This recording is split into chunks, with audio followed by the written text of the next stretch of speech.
জাতিসংঘ শান্তিরক্ষী মিশন থেকে বাংলাদেশের সেনা সদস্যদের প্রত্যাহারের আহ্বান জানিয়েছেন ইউরোপীয় পার্লামেন্টের সদস্য আইভান স্টেফানিক। জাতিসংঘের শান্তিরক্ষী মিশনের আন্ডার সেক্রেটারি জিন পিয়েরে ল্যাক্রোইক্স বরাবর লিখিত এক চিঠিতে এ দাবি জানান তিনি। ওই চিঠিতে বলেন, আমি বাংলাদেশের চলমান মানবাধিকার লঙ্ঘন মোকাবেলায় দ্রুত এবং অবিলম্বে পদক্ষেপ নেওয়ার জন্য জাতিসংঘকে আহ্বান জানাতে লিখছি। আমরা বাংলাদেশের নাগরিকদের এবং আন্তর্জাতিক সম্প্রদায়ের সঙ্গে একাত্মতা ঘোষণা করে বলতে চাই,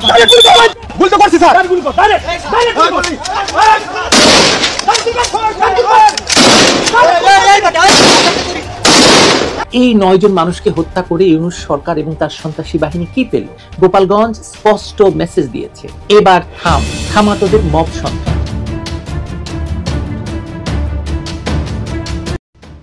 এদিকে আবার গোপালগঞ্জে জনগণের উপর সেনাবাহিনীর হামলায় খেপেছে জাতিসংঘ। নিষিদ্ধ হতে চলেছে সেনাবাহিনী। হঠাৎ করে একই ঘোষণা দিলেন জাতিসংঘের মহাসচিব। মহাবিপদে পড়তে চলেছেন ডক্টর ইউনূস এবং তার সমন্বয়করা। দর্শককে বিস্তারিত জানতে দেখতে থাকুন। তখন সেনাপ্রধান ওয়াকারুজ্জামান ত্রাতার ভূমিকায় নেমে আসেন যে তার পুত্র সম হাসনাত, সার্জিস, এমনকি আসিফ মাহমুদ এই মে মাসের শেষেও বলেছেন এরা না হয় তাকে রয়ের দালাল বলে, এরা না হয় তিনি বাংলাদেশের সেনাপ্রধান হওয়া সত্ত্বেও তাকে ভারতের নীল নকশা বাস্তবায়নকারী বলে, তারা না হয় ভাবে ওয়াকার না হাসনাত, হাসনাত হাসনাতি। বাংলাদেশের সম্মানিত সেনাপ্রধান জেনারেল ওয়াকারুজ্জামান 5 আগস্ট ক্ষমতার পট পরিবর্তনের পর তিনি বলেছিলেন তিনি দেশের দায়িত্ব নিলেন, জাতির দায়িত্ব নিলেন, একটা ইনক্লুসিভ ইলেকশন আয়োজন করবেন, অনেক কথা বলেছেন। এর পরবর্তীতে অনেকগুলো বাক্য, বিবৃতি, বয়ান, ওয়াসওয়াসা তিনি দিয়েছেন, কিন্তু এন্ড অফ দ্য ডে আমরা দেখতে পেয়েছি তিনি যখনই কথা বলেছেন তখনই বাংলাদেশের মবের সংস্কৃতি পুনরুত্থান হয়েছে। পত্রিকার পেপার কাট আমি আপনাদেরকে একটু দেখাতে চাই। Voice of the nation organiser, এখানে হেডলাইন হয়েছে Gopalganj burns, Bangladesh army opens fire during NCP rally, Hindu activist Dipta Saha shot dead. একজন হিন্দু ছেলে দীপ্ত সাহা, সম্ভবত 25 বা 26 এরকম বয়স হবে, তাকে গুলি করে হত্যা করা হয়েছে। রয়টার্স নিউজ করেছে তোমরা গোপালগঞ্জ গিয়েছো একটা বড় ধরনের একটা ইস্যু তৈরি করার জন্য। আজকে কেন প্রশাসন তোমাদেরকে নিরাপত্তা দিবে? কেন বিজিবি নিরাপত্তা দিবে? কেন বিজিবি বিএসএফ র্যাব তোমাদেরকে নিরাপত্তা দিবে? কেন বাংলাদেশ সেনাবাহিনী নিরাপত্তা দিবে? তোমাদেরকে নিরাপত্তা দেওয়ার জন্য কি রাষ্ট্রীয় ফান্ড থেকে টাকা দেওয়া হয় এই ধরনের বাহিনীকে? কই অন্যান্য জামাতে ইসলাম আন্দোলন করতেছে, তারপরে ইসলামী আন্দোলন করতেছে, ইসলামী দল আন্দোলন করতেছে, বিপিন দল আন্দোলন করতেছে, বিএনপি আন্দোলন করতেছে, অনেক দল আন্দোলন করতেছে, কই তাদেরকে তো সেনাবাহিনী নিরাপত্তা দিচ্ছে না। আসলে কি এমন উপহার আসছে ডক্টর ইউনূসের সেনাবাহিনীর জন্য, কিংবা আমি কেন ডক্টর ইউনূসের সেনাবাহিনী বলে দিলাম, সমর্থন দিলাম? সেটি হচ্ছে ভাই গোপালগঞ্জকে কেন্দ্র করে এক দল বানিয়েছে, ওই যে এনসিপি, তারা আবার সব জায়গায় যায়, এদের চাঁদাবাজি মাস্তানি আজকে মানুষের জীবনে নাবিশ্বাস উঠেছে। এবং আজকে গোপালগঞ্জে যে তাদের ন্যাক্কারজনক ঘটনা ঘটলো, তো এদের কারণে আজকে প্রায় 7-7টা প্রাণ ঝরে গেল। আসসালামু আলাইকুম রহমতুল্লাহ, সবাই কেমন আছেন? আশা করি সবাই অনেক অনেক ভালো এবং সুস্থ আছেন। সবাইকে স্বাগতম জানাচ্ছি আমাদের আরেকটা ভিডিওতে। প্রতিদিনের মতো আমি আপনাদের সিরিয়াত ফারুকি। আপনারা জানেন গতকালকে রাজনৈতিক দল এনসিপি টুঙ্গিপাড়া যাওয়াকে কেন্দ্র করে সেখানে তুমুল সংঘর্ষ হয়। আওয়ামী লীগ, ছাত্রলীগ এবং সেনাবাহিনী, পুলিশ সহ সেখানে তুমুল একটা অস্থিতিশীল একটা পরিস্থিতি তৈরি হয়েছে। ইতিমধ্যে সে পরিস্থিতির মোকাবেলায় রীতিমতো সেখানে কারফিউ জারি করেছে সরকার। এদিকে এমন যখন পরিস্থিতি, তখন সারা দেশে শুরু হয়েছে তুলপার। এদিকে এনসিপি সারা দেশে রীতিমতো বিক্ষোভের ডাক দিয়েছে। আবারও উত্তপ্ত হয়ে উঠেছে রাজনৈতিক অঙ্গন। দর্শক, কি করতে চলেছে আর কি বা হচ্ছে সারা দেশে, সে বিষয়টাকে কেন্দ্র করে আজকের ভিডিওটা। আপনারা ইতিমধ্যে ভিডিওর শুরুতে বেশ কিছু অংশ বিশেষ দেখেছেন, যে অংশ বিশেষগুলো দেখে ইতিমধ্যে বুঝতে পেরেছেন আজকের ভিডিওটা কতটা গুরুত্বপূর্ণ হতে চলেছে। তাই এই বিষয়টা নিয়ে আর বেশি বিস্তারিত না বলে আমরা সরাসরি ভিডিওগুলো মাধ্যমে বাকি অংশগুলো বিস্তারিত দেখে আসবো। তার আগে আপনাকে অনুরোধ করবো যারা আমাদের চ্যানেলটিতে এখন চ্যানেল সাবস্ক্রাইব করে সাথে থাকবেন। যারা তেমন সাবস্ক্রাইব করেছেন তাদেরকে অসংখ্য ধন্যবাদ। যারা সাবস্ক্রাইব করেন তাদের উদ্দেশ্যে একটি কথা বলবো, দেখতে থাকুন, দেখতে দেখতে ভালো লাগবে, ভালোবাসা হয়ে যাবে ইনশাআল্লাহ। দর্শক, আর বেশি কথা না বলে আমরা এখানে ধারাবাহিকভাবে ভিডিওর বাকি অংশগুলো একটু বিস্তারিত দেখে আসবো। তোমরা গোপালগঞ্জ গিয়েছো একটা বড় ধরনের একটা ইস্যু তৈরি করার জন্য। আজকে কেন প্রশাসন তোমাদেরকে নিরাপত্তা দিবে? কেন বিজিবি নিরাপত্তা দিবে? কেন বিজিবি বিএসএফ র্যাব তোমাদেরকে নিরাপত্তা দিবে? কেন বাংলাদেশ সেনাবাহিনী নিরাপত্তা দিবে? তোমাদেরকে নিরাপত্তা দেওয়ার জন্য কি রাষ্ট্রীয় ফান্ড থেকে টাকা দেওয়া হয় এই ধরনের বাহিনীকে? কই অন্যান্য জামাতে ইসলাম আন্দোলন করতেছে, তারপরে ইসলামী আন্দোলন করতেছে, ইসলামী দল আন্দোলন করতেছে, বিপিন দল আন্দোলন করতেছে, বিএনপি আন্দোলন করতেছে, অনেক দল আন্দোলন করতেছে, কই তাদেরকে তো সেনাবাহিনী নিরাপত্তা দিচ্ছে না? তাদেরকে তো জনগণ দৌড়ানি দিচ্ছে না, তোমাদেরকে দৌড়ানি দিচ্ছে কেন? গোপালগঞ্জের যে বিষয়গুলো আপনারা সকলেরই নজরে চলে আসছে। গোপালগঞ্জে 144 দ্বারা জারি করা হয়েছে। এনসিপি গিয়েছিল গোপালগঞ্জে সমাবেশ করার জন্য। গোপালগঞ্জের সাধারণ জনতা, আওয়ামী লীগের সমর্থক সবাই তাদেরকে প্রতিহত করেছে এবং তারা প্রাণ বাঁচাতে ডিসি অফিসে, পুলিশ সুপার অফিসে, কার্যালয়ে তারা আশ্রয় নিয়েছে এবং পুলিশের হেফাজতে।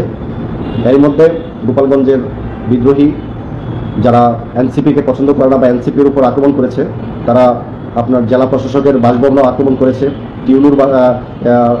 টিউনুর বাসাও আক্রমণ করা হয়েছে, অফিসে অনেক পুলিশ সদস্য আহত হয়েছে, অনেক মিডিয়ার গাড়ি ভাঙচুর করা হয়েছে এবং 2 থেকে 3 জন লোক অলরেডি গুলিতে মারা গিয়েছে।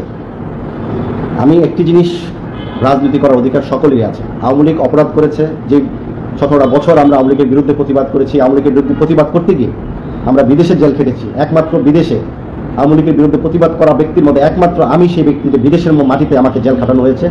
বাংলাদেশে এনে কোথায় কিভাবে ক্রস ফায়ার করবে সব কিছু তাদের নির্ধারণ ছিল। আল্লাহর অশেষ রহমত, আপনাদের সকলের দোয়ায় আমি এখন পর্যন্ত জীবিত আছি, জানি না কতক্ষণ বেঁচে থাকবো, কিন্তু সত্য যেটা কথা সেটা আমি সত্য কথাই বলবো, সেটা যে কোনো দলেরই হোক। এনসিপি রাজনৈতিক দলটা অত্যন্ত উগ্রবাদী, ছোট ছোট বাচ্চারা রাজনীতি করবে, করুক, তারা মানুষকে সম্মান করে না, কোনো প্রশাসনকে সম্মান করে না, সেনাবাহিনী প্রদান করে না, পুলিশ বাহিনী প্রদান করে না, কোনো এসপি ডিসি কাউকে না। তাদের সামনে বসলেও তারা পায়ের উপর পাও তুলে বসে, তাদের এত হেডাম। তারা গোপালগঞ্জে গিয়েছিল মুজিববাদ ধ্বংস করে দিতে।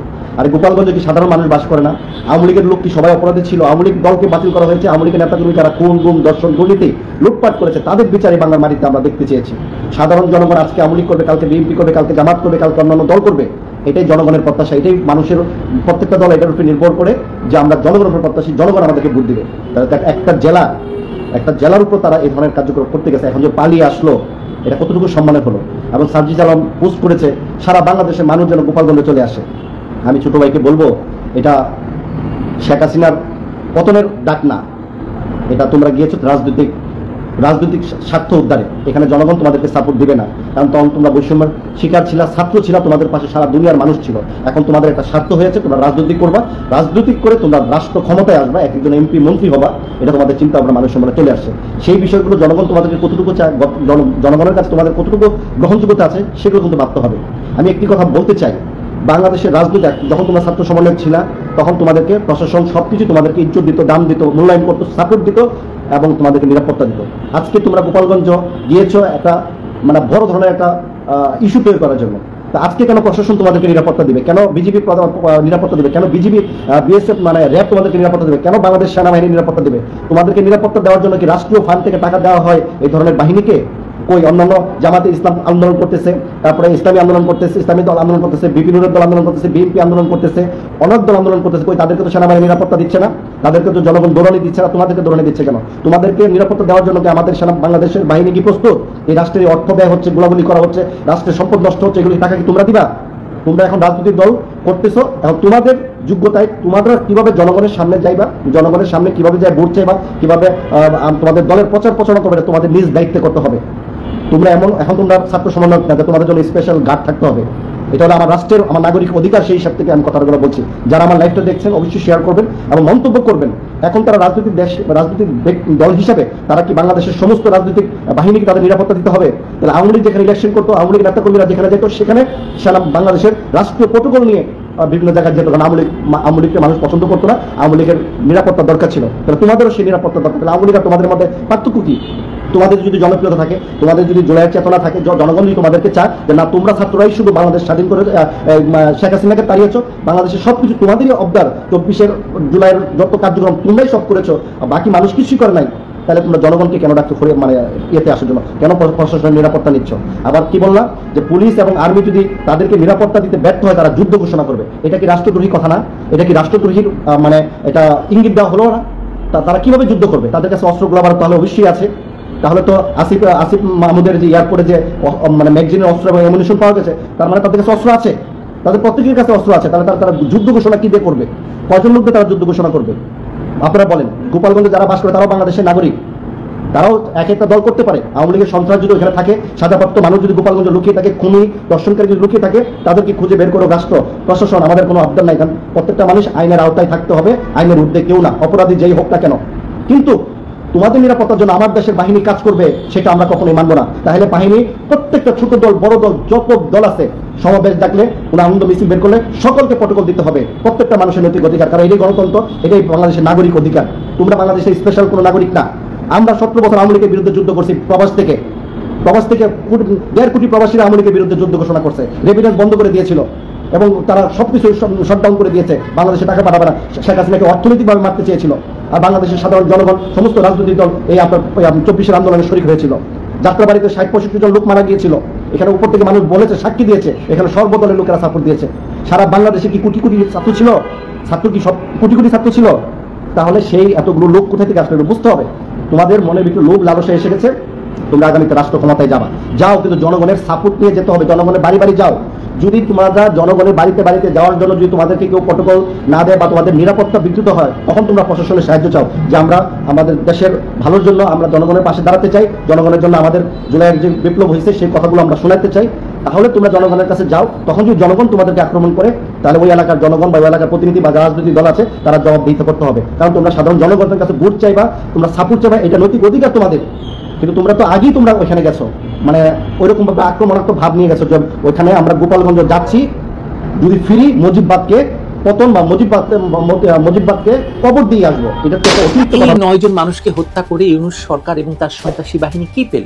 গোপালগঞ্জ স্পষ্ট মেসেজ দিয়েছে, এবার থামা তোদের মব সন্ত্রাস। বুঝলে বুঝপাতা, না বুঝলে চোত্রা পাতা। বিগত 1 বছর যাবত তো তারাই ক্ষমতায়, তারাই মব সাজিয়ে হত্যা নির্যাতন যা করার করছে। তাহলে গোপালগঞ্জ গিয়ে তাদের রাজনীতির কোন জিনিসটি অর্জন করার ছিল যা তারা এতদিনে অর্জন করতে পারেনি? AK-47 এর মালিক উপদেষ্টা আসিফ মাহমুদ সজীব ভুইয়ার স্ট্যাটাসটি দেখুন। তিনি সেখানে বসে কাদের কি ভাঙতে চেয়েছেন? গোপালগঞ্জে গিয়ে খালি হাতে না ফেরার জন্য নির্দেশনা দেয়। তার মানে তাদের উদ্দেশ্য ছিল টুঙ্গিপাড়ায় গিয়ে বঙ্গবন্ধুর সমাধি ভাঙা।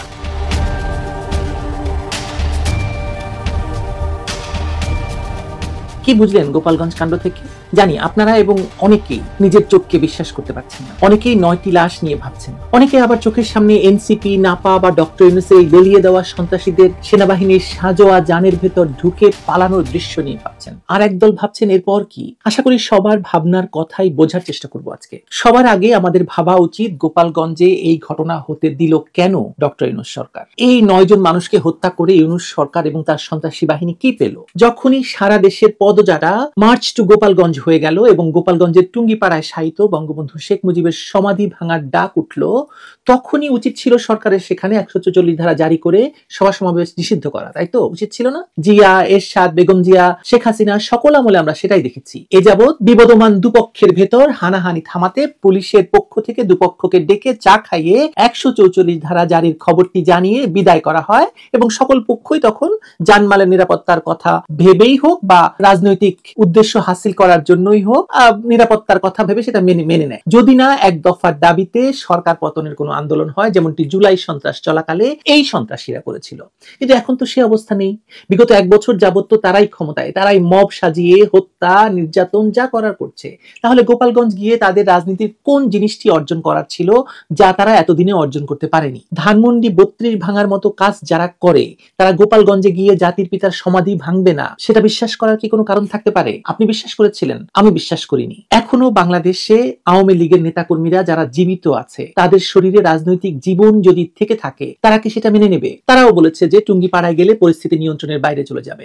তাহলে সরকার কেন তাদের নিজস্ব মব, নিজস্ব সন্ত্রাসী বাহিনীকে থামালো না? চাইলেই পারতো। কেন সরকারের 3 জন উপদেষ্টা পুলিশ কন্ট্রোল রুমে বসে জুস পান করতে করতে এই মানুষ হত্যার দৃশ্যকে দেখলো? এই যে দেখুন, ইমন নামের ছেলেটাকে ছাত্রলীগ বলে ধরার 5 মিনিট পরে তার লাশকে বয়ে নিয়ে যাওয়ার দৃশ্য। যখন এই উপদেষ্টারা ঢাকায় বসে এই দৃশ্য দেখলো, তখন তাদের প্রাণে কি কোনো ধরনের প্রতিক্রিয়া হলো না? এখন তাহলে প্রশ্ন করতেই হয়, এবার কারা এই হত্যার জন্য আইন শৃঙ্খলা বাহিনীকে নির্দেশ দিল? কার নির্দেশে আইন শৃঙ্খলা বাহিনী গুলি চালালো? ডক্টর ইউনূস যমুনায় বসে কি করছেন আমরা জানি না। নিশ্চয়ই তিনি যমুনায় বসে এই 3 উপদেষ্টার সঙ্গে সার্বক্ষণিক যোগাযোগ রাখছিলেন। AK-47 এর মালিক উপদেষ্টা আসিফ মাহমুদ সজীব ভুইয়ার স্ট্যাটাসটি দেখুন।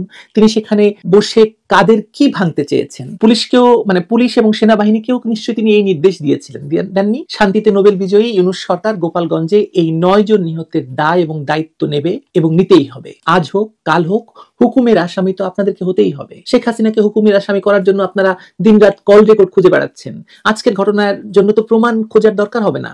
স্বরাষ্ট্র, আইন এবং AK-47 উপদেষ্টাদের সামাজিক যোগাযোগ মাধ্যমে ছড়িয়ে পড়া ছবি তো যথেষ্ট নয়? কেন এরা গোপালগঞ্জ গেছিল বলুন তো? আবারও সেই প্রশ্ন করি, ডক্টর ইউনূসের এই পোষা সন্ত্রাসী বাহিনী কেন বাকি জেলাগুলোর মতো পদযাত্রা না করে মার্চ টু গোপালগঞ্জ কেন করেছে? সে প্রশ্ন আমাদের সকলের মনে। এক একজন হয়তো এক এক উত্তর দিবেন এরকম প্রশ্নে। আমি চেষ্টা করেছি কয়েকটি জনপ্রিয়, বিশেষ করে জুলাই সন্ত্রাসীদের সমর্থকরা যা বলেছে তা থেকে কয়েকটি বেছে নিতে। 1 নাম্বার, এই জুলাই সন্ত্রাসীরা এর আগে যেসব জেলায় গিয়েছে সেখানে 200-র বেশি লোক জড়ো করতে পারেনি। আম দলের নেতা তারেক রহমানের মতে এই 200-র মধ্যে আবার 100 জন নাকি আওয়ামী লীগ, ছাত্রলীগ করে। তারা এখন প্রাণ বাঁচাতে এইখানে গিয়ে হাজির হয়েছে। গোপালগঞ্জে শেখ হাসিনার আওয়ামী লীগের আপনারা যে ফিটনেস দেখলেন না, এই ফিটনেস সারা দেশে ওদের আছে, বিশ্বাস করেন বা না করেন। এনসিপির ভাইরা যে প্রোগ্রাম করতেছেন না 200 মানুষ নিয়ে, ওই 200 মানুষের মধ্যে 100 জন হলো আওয়ামী লীগ। জাস্ট ওদের যদি সিগন্যাল ওরা পায়, জায়গায় আপনাদের ঘাড় মটকায় দেবে। এটা শুধু গোপালগঞ্জে না, সারা বাংলাদেশে। তার মানে এই যে জেলায় জেলায় পদযাত্রায় বেশি উত্তেজনা তৈরি না হওয়ায় এই উত্তেজনা পাগল মব গোষ্ঠী গোপালগঞ্জে গেলে উত্তেজনা বাড়বে সেটাই চেয়েছিল, এবং সে কারণেই পদযাত্রা না করে মার্চ টু গোপালগঞ্জের ঘোষণা দিয়েছিল। অপরদিকে তাদের দেশি বিদেশি পেট্রনরা গোপালগঞ্জে গিয়ে খালি হাতে না ফেরার জন্য নির্দেশনা দেয়। তার মানে তাদের উদ্দেশ্য ছিল টুঙ্গিপাড়ায় গিয়ে বঙ্গবন্ধুর সমাধি ভাঙা।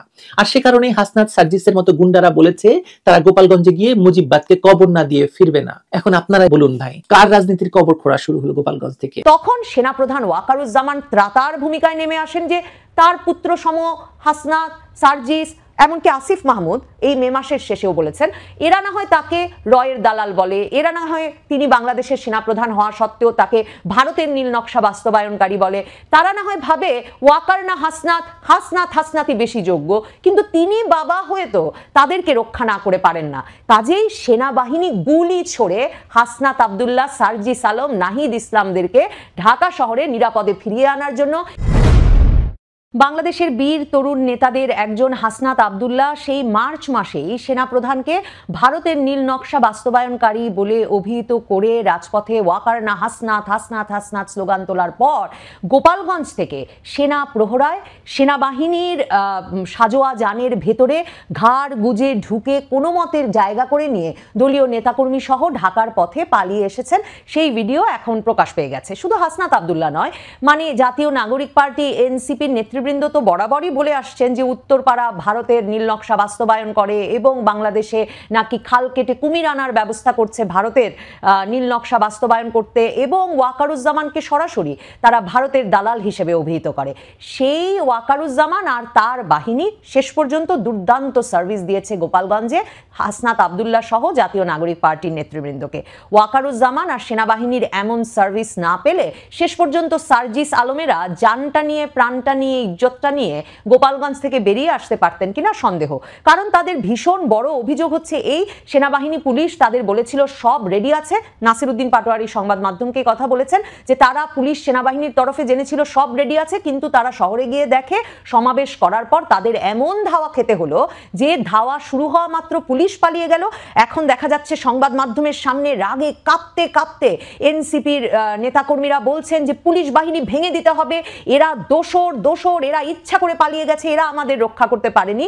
কিন্তু তখন সেনা কর্মকর্তাদেরকে দেখা গেল দারুণ অ্যাকশনে, তারা আওয়ামী লীগ সমর্থকদের ধাওয়া দিচ্ছে, গুলি ছুটছে এপিসি থেকে, সাজোয়া যান থেকে। এমন ঘটনা রীতিমতো বাংলাদেশের সংবাদ মাধ্যমে লাইভ হয়েছে, এবং তারা রক্ষা করতে এনসিপির নেতা কর্মীদেরকে রক্ষা করে নিরাপদ জায়গায় নিয়ে যাওয়ার জন্য সারা গোপালগঞ্জ জুড়ে ব্যাপক অ্যাকশন চালিয়েছে। এখন এনসিপির নেতৃবৃন্দকে তো আর পাল্টা প্রশ্ন করা যাচ্ছে না যে এই কদিন আগেও পটিয়ায়, খুলনায় আপনারা থানা ঘেরাও করে রাখলেন, থানা নাকি মাটির সাথে মিশিয়ে দেবেন বললেন, সেই 2024-এর জুলাই থেকে পুলিশ পিটিয়ে মারছেন, পুলিশের গায়ে আগুন দিচ্ছেন, পুলিশ ঝুলিয়ে রাখছেন। পুলিশের সেই সাহস বা সাধ্য কই যে কোনো রকম ধাওয়া পাল্টা ধাওয়া তৈরি হবে, যেই ধাওয়া পাল্টা ধাওয়ার সামনে আপনাদের বীর নেতা নাহিদ ইসলাম, হাসনাত আব্দুল্লাহ, সার্জিস আলমরা বুক চিতিয়ে দাঁড়াবেন না, বা তাদের এই পরিমাণ নেতাকর্মী থাকবেন না যে তারা উল্টো ধাওয়া দেবেন, তারা পালাবেন, কিন্তু পুলিশ কিনা তার জান এবং জীবন বাজি রেখে আবার আপনাদেরকে প্রহরা দিতে যাবেন। তিনি মানে পুলিশ তো মার খাবে, পুড়ে মরবে, জখম হয়ে মরবে দুতরফেই। পুলিশ কি করে আপনাদেরকে নিরাপত্তা দেবে আপনাদের মতো বীরদের? এই প্রশ্ন করার সামর্থ্য নাই, কিন্তু শেষ পর্যন্ত হাসনাত আব্দুল্লাদেরকে রক্ষা করেছেন ওয়াকারুজ্জামান। কারণ আপনাদের মনে থাকবে মার্চে যখন ওয়াকারুজ্জামানকে তিনি আওয়ামী লীগ পুনর্বাসনের চেষ্টা করছেন এবং সেই অনুরোধ করতে তিনি হাসনাত আব্দুল্লাহ আর সার্জিস আলমকে ওয়াকারুজ্জামান ক্যান্টনমেন্টে ডেকে নিয়ে গিয়েছিলেন সেনাপ্রধান ওয়াকারুজ্জামান। এমন খবর যখন হাসনাত আব্দুল্লাহ ফেসবুকে ফাঁস করে দিলেন, তখন কিন্তু সেনা সদর দপ্তরের পক্ষ থেকে বলা হয়েছিল ওয়াকারুজ্জামান ছেলের মতো দেখেন হাসনাত আব্দুল্লাহ আর সার্জিস আলমকে। কাজেই ওয়াকারুজ্জামান বাপের কাজ করেছেন। ওয়াকারুজ্জামান তার বীর ছেলেরা বীরত্ব দেখাতে গিয়েছিল গোপালগঞ্জে, সেখানে আওয়ামী লীগের সমর্থকেরা তাদের বঙ্গবন্ধু শেখ মুজিবুর রহমানের কবর ভাঙার কর্মসূচি প্রতিহত করতে গাছের ব্যারিকেড দিয়েছে, দেশীয় লাঠিসোঁটা নিয়ে রাজপথে ছিল এবং 200-300 মানুষ একসাথে হয়ে ধাওয়া দিয়েছে এনসিপির নেতাকর্মীদের, আর তাদের পালিয়ে বাঁচতে হয়েছে। কিন্তু পালিয়ে বাঁচার পর আবার তাদের ঢাকায় ফেরার কোনো উপায় ছিল না, কারণ সাধারণ গাড়িতে যদি তারা ঢাকায় ফিরতে যেতেন তাহলে পথে পথে এই আওয়ামী লীগ সমর্থকরা নাকি প্রতিরোধ গড়ে তুলেছিল, কাজেই তারা নিরাপদে ফিরতে পারতেন না। আর তাদেরকে তুলে আনার জন্য হেলিকপ্টার, প্রাইভেট হেলিকপ্টার ভাড়া দিতে নাকি কোনো হেলিকপ্টার ব্যবসায়ী রাজি হচ্ছিলেন না। তখন সেনাপ্রধান ওয়াকারুজ্জামান ত্রাতার ভূমিকায় নেমে আসেন যে তার পুত্র সম হাসনাত, সার্জিস, এমনকি আসিফ মাহমুদ এই মে মাসের শেষেও বলেছেন এরা না হয় তাকে রয়ের দালাল বলে, এরা না হয় তিনি বাংলাদেশের সেনাপ্রধান হওয়া সত্ত্বেও তাকে ভারতের নীল নকশা বাস্তবায়নকারী বলে, তারা না হয় ভাবে ওয়াকার না হাসনাত, হাসনাত হাসনাতই বেশি যোগ্য, কিন্তু তিনি বাবা হয়ে তো তাদেরকে রক্ষা না করে পারেন না। কাজেই সেনাবাহিনী গুলি ছড়ে হাসনাত আব্দুল্লাহ, সার্জিস আলম, নাহিদ ইসলামদেরকে ঢাকা শহরে নিরাপদে ফিরিয়ে আনার জন্য সেনাবাহিনী গুলি ছড়ে হাসনাত আব্দুল্লাহ, নাহিদ ইসলাম, সার্জিস আলমদের বিরুদ্ধে বিক্ষোভ দমন করতে। তার মানে আমরা যে এই ওয়াকারুজ্জামানের বাহিনীর কাছ থেকে শুনেছিলাম সেই 3রা আগস্ট মাসের 3 তারিখ 2024 সালে যে সেনাবাহিনী নাকি ওয়াকারুজ্জামানের নেতৃত্বাধীন সেনাবাহিনী নাকি সিদ্ধান্ত নিয়েছে যে তারা বাংলাদেশের জনগণের ওপর কিছুতেই গুলি চালাতে পারে না। তার মানে সেই সিদ্ধান্ত তাদের ছিল হাসিনা বিরোধী আন্দোলনের সময়, কিন্তু আন্দোলন যদি হয় হাসনাত আব্দুল্লাহ, নাহিদ ইসলাম, সার্জিস আলম বিরোধী, তাহলে সেনাবাহিনী নিশ্চিতভাবেই জনগণের বুকে গুলি চালাতে পারে। কারণ সেনাবাহিনী মনে করে, ওয়াকারুজ্জামানের সেনাবাহিনী মনে করে হাসনাত আব্দুল্লাহ, সার্জিস আলম, নাহিদ ইসলাম তার পুত্রবৎ এই বীর সন্তানদের রক্ষা করাই তার এবং তার বাহিনীর মূল কাজ। মানে এমন বয়ান বা এমন বাস্তবতা বুঝে নিতে তো কোনো অসুবিধাই থাকার কথা না। বাংলাদেশের সম্মানিত সেনাপ্রধান জেনারেল ওয়াকারুজ্জামান 5 আগস্ট ক্ষমতার পট পরিবর্তনের পর তিনি বলেছিলেন তিনি দেশের দায়িত্ব নিলেন, জাতির দায়িত্ব নিলেন, একটা ইনক্লুসিভ ইলেকশন আয়োজন করবেন, অনেক কথা বলেছেন। এর পরবর্তীতে অনেকগুলো বাক্য, বিবৃতি, বয়ান, ওয়াসওয়াসা তিনি দিয়েছেন, কিন্তু এন্ড অফ দ্য ডে আমরা দেখতে পেয়েছি তিনি যখনই কথা বলেছেন তখনই বাংলাদেশে মবের সংস্কৃতি পুনরুত্থান হয়েছে, পুনর্জাগরণ ঘটেছে। অর্থাৎ মব যারা, এই মব সংস্কৃতির সাথে যারা সম্পৃক্ত, হাসনাত, সার্জিস, মাহফুজ, নাহিদ, আসিফ মাহমুদ, সজীব ভুইয়ারা, এরা লম্বা লম্বা কথা বলেছে। এদের বিবৃতির উপর নির্ভর করে বাংলাদেশের বিভিন্ন প্রান্তে আমরা মবের আক্রমণ দেখেছি। গতকাল গোপালগঞ্জ যখন বঙ্গবন্ধুর সমাধিতে হামলা করার উদ্দেশ্যে উস্কানিমূলক ফেসবুক স্ট্যাটাস দিয়ে এনসিপির তথাকথিত জঙ্গিরা গোপালগঞ্জে গেল, তারা গোপালগঞ্জ যাবে, তারা রাজনৈতিক সংগঠন, তারা প্রোগ্রাম করবে, মিছিল মিটিং যা ইচ্ছা করবে, কিন্তু যখন গোপালগঞ্জে ঢুকে বঙ্গবন্ধু যে মুজিব ভাই গোপালগঞ্জের মা মাটি মানুষের সন্তান তাকে নিয়ে কটূক্তি করবে, মুজিববাদের কবর রচনা করবে, তখন আলটিমেটলি সেখানে বিএনপি কিংবা অন্য কোনো সংগঠন কিংবা আওয়ামী লীগ তারা কিন্তু চুপ করে বসে থাকবে না, এবং সেটাই ঘটেছে। তারা কথা বলতেছিল, তারা যখন বঙ্গবন্ধুকে নিয়ে কটূক্তি করতেছিল, মুজিববাদ নিয়ে কটূক্তি করতেছিল, তখন গোপালগঞ্জের মানুষ, সর্বসাধারণ মানুষ তাদের উপর হামলা করেছে। এটা কিন্তু কোনো একক রাজনৈতিক দলের কোনো ব্যানার ছিল না, এবং আওয়ামী লীগের পক্ষ থেকে কিংবা ছাত্রলীগের পক্ষ থেকে কোনো প্রকার আপনার সেই প্রোগ্রাম প্রতিহত করার উদ্দেশ্যে কোনো প্রকার বিবৃতি কিংবা বয়ান আমরা দেখি নাই। তারপরেও বাংলাদেশের সেই স্বনামধন্য মতিচুরের লাড্ডু প্রথম আলো পত্রিকা একটা নিউজ দেখলাম সকালে, গোপালগঞ্জে এনসিপির উপর হামলা, সংঘর্ষ, নিহত 4 জন, অথচ এই 4 জন যে মারা গেছে প্রত্যেকেই আওয়ামীপন্থী লোকজন, সরাসরি আওয়ামী লীগের রাজনীতি না করলে তারা আওয়ামীপন্থী লোকজন। সেনাবাহিনী দেশের রক্ষক, সেনাবাহিনীকে রাখা হয়েছে জনগণের ট্যাক্সের টাকায় পেলে পুষে পেট বড় বড় করে সুন্দরী সুন্দরী বউদেরকে বিয়ে করার জন্য, নাকি দেশের স্বাধীনতা, সার্বভৌমত্ব এবং দেশের জনগণের জানমালের নিরাপত্তার স্বার্থে রাখা হয়েছে? সেনাপ্রধান এতবার বলার পরও সেনাবাহিনী তার নিয়ন্ত্রণে নাই। গতকাল সেনাবাহিনী নির্বিচারে সাধারণ জনগণের উপর হামলা চালালো, গুলি করলো, এটার রাইট সেনাবাহিনীকে কে দিয়েছে? অনেকেই বাংলাদেশের মিডিয়ার যারা ব্যক্তিবর্গ তারা এই ঘটনাকে ধামাচাপা দেওয়ার জন্য অনেক চেষ্টা করেছেন, কিন্তু আন্তর্জাতিক পত্রিকাগুলো তো আসলে ধামাচাপা দিতে পারেনি।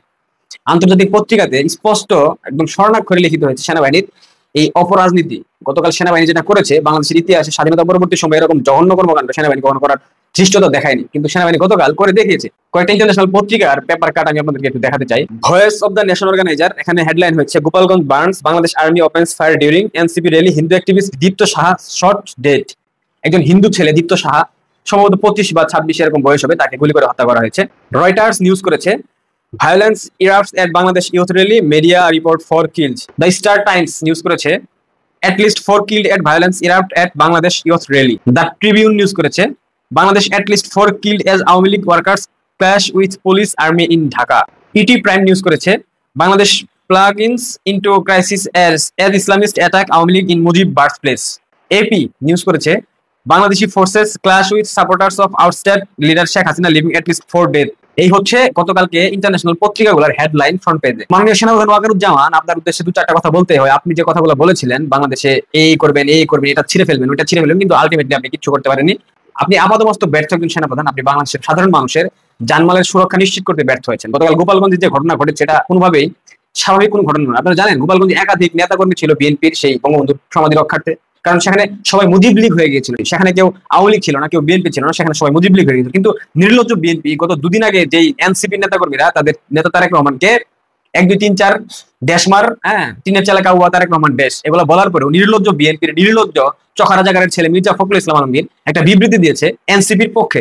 আপনারা চিন্তা করেন, আমি আপনাদের বলেছিলাম যে যাহাই বিএনপি তাহাই জামাত তাহাই এনসিপি, অর্থাৎ আওয়ামী লীগের প্রশ্নে জামাত বিএনপি এনসিপি ভোগীচোগী বাস্টার যতগুলো দল আছে প্রত্যেকে এক, এবং সেটা প্রমাণ মির্জা ফখরুল ইসলাম আলমগীর গতকাল স্পষ্টভাবে দেখিয়ে দিয়েছে। জাতিসংঘ শান্তিরক্ষী মিশন থেকে বাংলাদেশের সেনা সদস্যদের প্রত্যাহারের আহ্বান জানিয়েছেন ইউরোপীয় পার্লামেন্টের সদস্য আইভান স্টেফানিক। জাতিসংঘের শান্তিরক্ষী মিশনের আন্ডার সেক্রেটারি জিন পিয়ারে ল্যাক্রোইক্স বরাবর লিখিত এক চিঠিতে এ দাবি জানান তিনি। ওই চিঠিতে বলেন, আমি বাংলাদেশে চলমান মানবাধিকার লঙ্ঘন মোকাবেলায় দ্রুত এবং অবিলম্বে পদক্ষেপ নেওয়ার জন্য জাতিসংঘকে আহ্বান জানাতে লিখছি।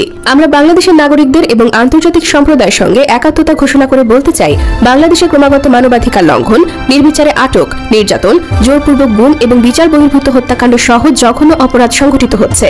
জাতিসংঘ শান্তি মিশনে বাংলাদেশের সেনাবাহিনী, পুলিশ ও র্যাবের 6500 সদস্য মোতায়েন রয়েছে উল্লেখ করে সিনেটর আইভান বলেন, যেহেতু তারা এ ধরনের মানবাধিকার লঙ্ঘনের কাজে সরাসরি জড়িত, তাই তাদের শান্তিরক্ষী মিশনে নিয়োগের মাধ্যমে পুরস্কৃত করাটা আমাদের গভীরভাবে কষ্ট দেয়। ডক্টর ইউনূসের সেনাবাহিনীর জন্য আসছে জাতিসংঘ থেকে বড় ধরনের একটি উপহার, অতি দ্রুত সেটি বাংলার জনগণ দেখতে পারবে। আসলে কি এমন উপহার আসছে ডক্টর ইউনূসের সেনাবাহিনীর জন্য, কিংবা আমি কেন ডক্টর ইউনূসের সেনাবাহিনী বলে দিলাম, সমর্থন দিলাম, সেটি হচ্ছে ভাই গোপালগঞ্জকে কেন্দ্র করে। আপনারা অনেকে জানেন যে গতকালকে কি নৃশংসভাবে গোপালগঞ্জবাসীর উদ্দেশ্য করে সেনাবাহিনী আপনার গুলি পর্যন্ত করে, ইভেন সেই গুলিতে 4 জন মৃত্যু পর্যন্ত বরণ করে। মানে এটা হচ্ছে একটা গণহত্যা, যেটা কি আপনার ডক্টর ইউনূসের সমস্ত বাহিনী দিয়ে একটা জেলার মানুষকে কিভাবে গণহত্যা করা যায়, বর্তমান এটি হচ্ছে তার একটি পরিকল্পনা। তাহলে কি আমরা এখন বলবো না যে পাকিস্তানি এজেন্ট বাস্তবায়ন করার জন্য সর্বোচ্চ যেই চেষ্টাটি সেটি বর্তমান ডক্টর ইউনূস চালাচ্ছে? কি আমরা কি এটি বলবো না? দেখেন, গোপালগঞ্জবাসী বর্তমান শেখ মুজিবুর রহমান, শেখ হাসিনার সার্বভৌমত্ব কিংবা শেখ হাসিনার বা শেখ মুজিবুর রহমানের যেই শেষ স্মৃতি সেটি আঁকড়ে ধরে বাইচা রয়েছে। এবং এটা শুধু যে গোপালগঞ্জবাসী যে আঁকড়ে ধরে বাইচা রয়েছে, এটা কিন্তু আমাদের জন্য খুবই লজ্জাজনক। কারণ বঙ্গবন্ধু শুধু গোপালগঞ্জবাসীর না, বঙ্গবন্ধু হচ্ছে সারা বাংলাদেশের। এটা আমরা ধরে রাখতে পারি নাই, ওনাকে অপমান অপদস্থ আমরা করছি।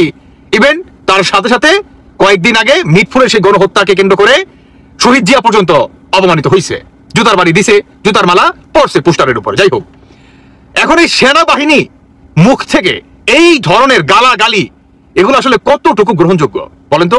5 আগস্ট আপনারা বলছিলেন যে বাংলাদেশ পুলিশ বাহিনী, সেনাবাহিনী ওয়াকার, মিস্টার ওয়াকার উনি নিজে নির্দেশনা দিছে গণহত্যা করার জন্য। তাহলে আজকে যে গোপালগঞ্জকে কেন্দ্র করে যেই বুলেট ছাড়লো, গ্রেনেড মারলো, 4 জনকে হত্যা পর্যন্ত করলো, এখন যারা নাকি বলছে এতদিন যে এটা আপনার শেখ হাসিনার বাহিনী, তাহলে এখন কি বলবো?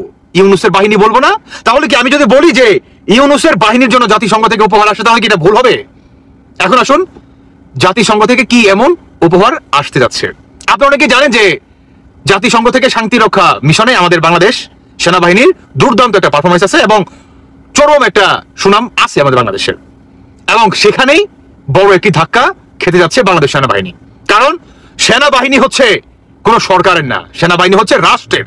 তাহলে কি সেখানে মানে গোপালগঞ্জকে কেন্দ্র করে যে ভূমিকা পালন করছে সেনাবাহিনী গতকালকে ইভেন আজকেও, সেটা কি সরকারের হয়ে করতেছে নাকি রাষ্ট্রের হয়ে করতেছে, সেটা কিন্তু আমরা খুব ভালোভাবে বুঝতেছি। তার জন্য কোনো সায়েন্টিস্ট হওয়ার কোনো প্রয়োজন নেই আমাদের।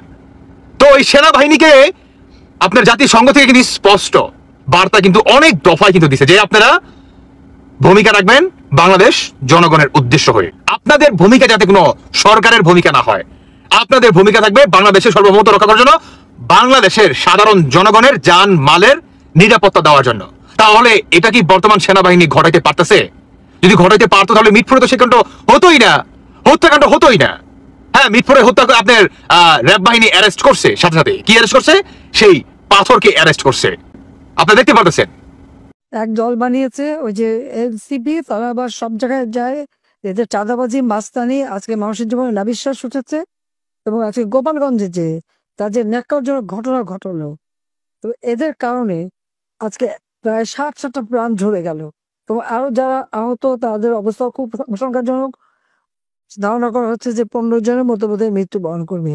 আমি তীব্র প্রতিবাদ জানাচ্ছি এবং সারা বাংলাদেশে আমাদের যারা গণতন্ত্র এবং স্বাধীনতা বিশ্বাস করে, যারা মানুষের অধিকারে বিশ্বাস করে, যারা গণতন্ত্রে বিশ্বাস করে, প্রত্যেককে আমি অনুরোধ করবো যে এই দুঃশাসনের অবসান ঘটানোর জন্য আজকে ছাত্র হত্যা করে আজকে ইউনূসের হাত ছাত্রদের রক্তে রঞ্জিত এবং তাদের আন্দোলনের নামে যারা জীবন দিয়েছে সবগুলি হচ্ছে ইউনূসের মেটিকুলাসলি ডিজাইনের অংশ হিসেবে সে একের পর এক লাশ ফেলে। তো প্রিয় দর্শক, কিন্তু আপনারা সবাই দেখেছেন ভিডিও দেখে আশা করি অনেক তথ্য জানতে পারছেন বাংলাদেশের যে চলমান পরিস্থিতি চলতেছে, রাজনৈতিক যে অস্থিরতা চলতেছে সারা দেশে, সেটা নিয়ে আপনারা ইতিমধ্যে দেখেছেন বিস্তারিত। এই বিষয়গুলো নিয়ে আপনারা অনেকজন বক্তব্য শুনেছেন, তাদের বক্তব্যগুলো প্রসঙ্গে বা তাদের বক্তব্যগুলো নিয়ে আপনাদের যদি কোনো মূল্যবান মতামত অবশ্যই কমেন্ট করে জানাতে ভুলবেন না। এরকম সাথে দেখার জন্য সবাইকে অসংখ্য ধন্যবাদ। ভিডিও ধৈর্য সহকারে দেখার জন্য সবাইকে অসংখ্য ধন্যবাদ জানিয়ে এখানে শেষ করবো আজকের ভিডিওটি। ভালো থাকবেন, সুস্থ থাকবেন, আর আমাদের চ্যানেলে নতুন থাকলে অবশ্যই চ্যানেল সাবস্ক্রাইব করে সাথে থাকবেন। ভালো থাকবেন, সুস্থ থাকবেন। আল্লাহ।